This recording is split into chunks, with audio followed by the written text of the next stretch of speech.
Sa ating pong pangunahing balita, meron daw bagong testigong hawak ang DOJ tungkol sa mga nawawalang sabungero. Ayon sa DOJ, hindi lang testimonya raw ang kanyang hawak kundi pati nga mga ebidensya. Hindi pa ho nilalabas ng ahensya ang pagkakakilanlan ng bagong testigo, pero isa raw siyang sibilyan at maraming nalalamang impormasyon sa pagkawala ng mga sabungero. Lalo raw nitong napalakas ang kredibilidad ng mga impormasyon na inilantad ni Elias Totoy. Una nga pong sinabi ni Pangulong Marcos Jr. sa kanyang SONA na hahabulin ng pamahalaan ang mga nasa likod ng pagkawala ng mga sabungero. Kaya kahapon sinampahan na po ng kasong administratibo ng National Police Commission o NAPOLCOM ang 12 pulis na sangkot umano sa missing sabungeros. Nakitaan ng probable cause ang mga pulis. Ayon nga sa salaysay at mga dokumento ni Dondon Patidongan, Elias Totoy at mga video at mga salaysay ng mga kamag-anak ng nawawalang sabungero. Sa ibang balita mga kapatid, naihalal ng mga senador na mamumuno sa mga komite ng Senado sa 20th Congress. Si Senator Rodante Marcoleta ang chairperson ng Blue Ribbon Committee na nag-iimbestiga sa mga alegasyon ng katiwalian sa hanay ng gobyerno. Hahawakan din ni Marcoleta ang Trade, Commerce and Entrepreneurship Committee. 4 na komite naman ang toka kay Senator Alan Cayetano kabilang po ang accounts. Kay Senator Kiko Pangilinan naman napunta ang Agriculture, Food and Agrarian Reform Committee. Habang si Senator Bam Aquino ang tututok sa Basic Education. 3 komite ang nakay Senator Robin Padilla kabilang po ang Constitutional Amendments na dati na ring hawak ng senador. Si Senator Pia Cayetano naman ang mamumuno sa Energy Committee at 2 iba pa. Habang kay Senator Camille Villar ang Environment. Ang Finance naman... Yung environment, may kasama pa yata dito, pati agriculture sa kanya. Ba? Ayos. Oo. Samantala mga kapatid, ang Finance napunta po kay Senator Win Gatchalian. Games and Amusement at Social Justice naman ang hahawakan ni Senator Erwin Tulfo. 3 naman po ang hahawakan ni Senator Bongo kabilang ang Health Committee.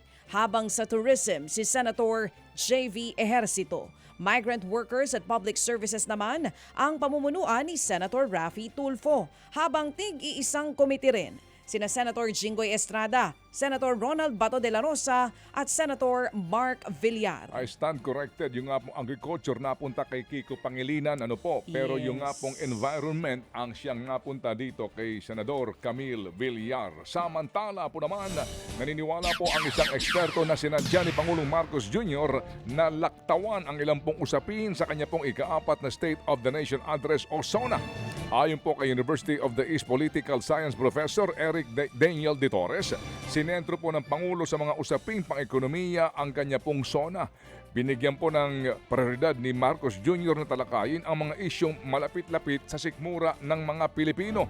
Marami po ang umalma dahil nga sa mga usapin na hindi daw nabanggit ng Pangulo tulad ng online gambling, US tariff, impeachment ni VP Sara at maging ang posibleng pagbabalik po ng bansa sa ICC. Pero nga po tingin ni De Torres, sinadya ito dahil tila iniiwasan ng Pangulo ang mga isyong mag-ahati-hati sa publiko sa usapin ng politika. Tingin ko po, kasi sa sobrang dami na kailangan din pong i-cover. Pangalawa pa, ang tingin ko, gusto niyang mas mag-communicate dun sa taong bayan. Kasi matindi ang emosyon ng taong bayan pagdating dun sa nasaksihan na baha. Tama lang po na talagang ito ay hindi binanggit ng Pangulo. Kung ako po bibigyan ng pagkakataon na bigyan ng grado o i-analyze pang mas malalim, napakaganda nung naging tenor at naging approach ng ating Pangulo. Maaaring sa pagpapakumbaba niya ay hindi man sinasabi na reconciliation, pero he means well for the country. Yan po ang tinig ni Professor Eric Daniel de Torres ng University of the East. Binatikos ni Baguio City Mayor Benjamin Magalong ang kaugnayan daw ng ilang kongresista sa anomalya sa mga flood control projects. Ayon kay Magalong, mga kongresista mismo ang namimili ng mga district engineers sa DPWH at hindi ang mismong kalihim ng ahensya. Dahil po dyan, malinaw daw na may sabuatan sa pagpapatayo ng naturang mga proyekto. Dumipensa si DPWH Secretary Manuel Bunoan sa alegasyon ni Magalong. Anya, qualifications at experience ang kanilang tinitignan sa pagpili sa kanilang mga tauhan sa DPWH. Sa kabila naman nito, Pabor pa rin ng alkalde na ituloy ang unang direktiba ng Pangulong Marcos Jr. noong nakaraang SONA na imbestigahan ang libo-libong proyekto ng ahensya. Initially ho talaga natuwa ho ako doon eh. Pero nag-concentrate lang sa DPWH, nag-focus lang sa contractista. Pero sino is for really the people behind it, diba? Ito namang mga kongrehista ho eh. Sino ho ba ang namimili ng kanilang mga district engineer? Sino ho ba namimili ng regional director? Hindi yung secretary ng DPWH. Nagkakaroon ng conspiracy, yan po yan, sa mga kickbacks na yan.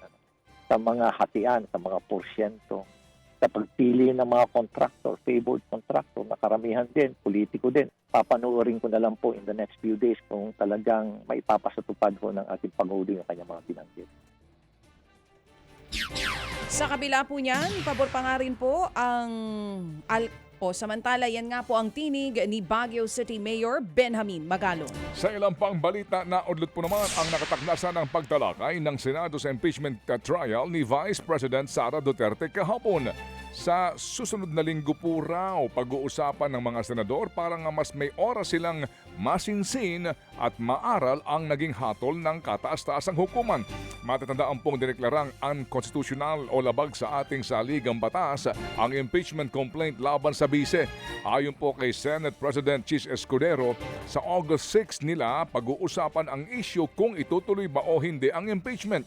97 pages daw kasi ang naging hatol ng Korte Suprema, kaya may dagdag pa at may mga dagdag pang opinyon ang ilang mga maestrado, kaya kinakailangan daw ng oras para ito'y basahing mabuti. Itinanggi naman po ni Senate President Chis Escudero na kumita siya sa 2025 national budget, partikular po sa pondo para sa Sorsogon. May lumabas kasing ulat mula sa website na Politiko na nagpasok daw si Escudero ng mahigit 140 billion pesos sa 6.352 trillion pesos na national budget sa ilalim po yan ng 2025 General Appropriations Act. Ayon sa report, 2 beses daw pumunta sa Batasang Pambansa si Escudero noong kasagsagan ng BICAM Conference Committee.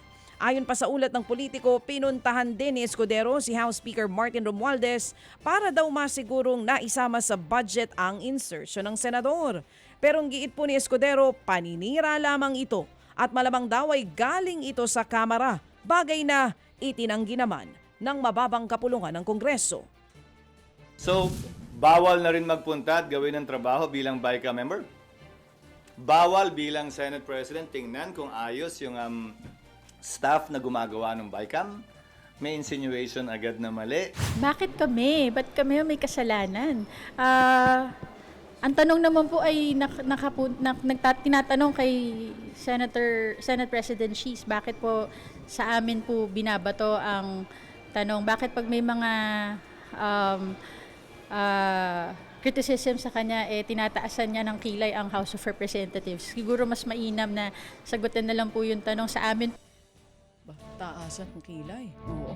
Yan nga po mga kapatid, ang sagutang tinig pero walang taasang kilay ni na Senate President Chis Escudero at House Representative Spokesperson Attorney Princess Abante. FM